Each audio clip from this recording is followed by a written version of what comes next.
berkembangnya rezim Orde Baru yang dipimpin Soeharto Mei 1998. dalam demonstrasi segera menetapkan sejumlah tersangka dalam kasus dugaan korupsi pengadaan. Halo teman-teman, kami dari kelas 11 IPS 2, kelompok 2. Perkenalkan, nama saya Nelatul Aziza, Nurul Aisyah, Adita Dwi Ananda, Meutia Azahra. Dwi Maharani Hasmir. Pada kesempatan kali ini, kelompok kami akan memaparkan materi yang terkait kasus ancaman berdimensi politik. Nah, apa sih politik itu? Politik merupakan segala sesuatu yang berkaitan dengan kepentingan kelompok masyarakat ataupun negara. Kasus ancaman berdimensi politik dapat bersumber dari dalam negeri maupun luar negeri.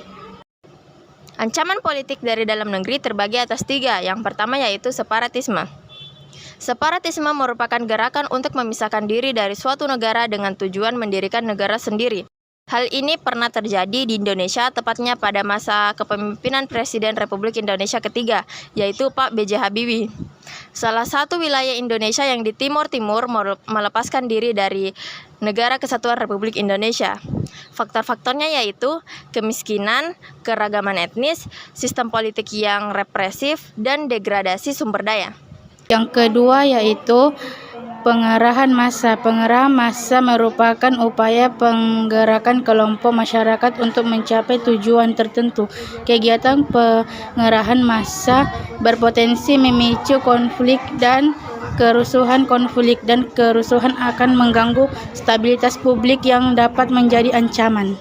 Yang ketiga adalah korupsi. Korupsi merupakan penyalahgunaan uang negara untuk kepentingan pribadi. Korupsi sangat merugikan karena mampu memperlambat pertumbuhan ekonomi, menurunkan investasi, dan meningkatkan kemiskinan. Akibatnya, kesejahteraan di suatu negara sulit tercapai.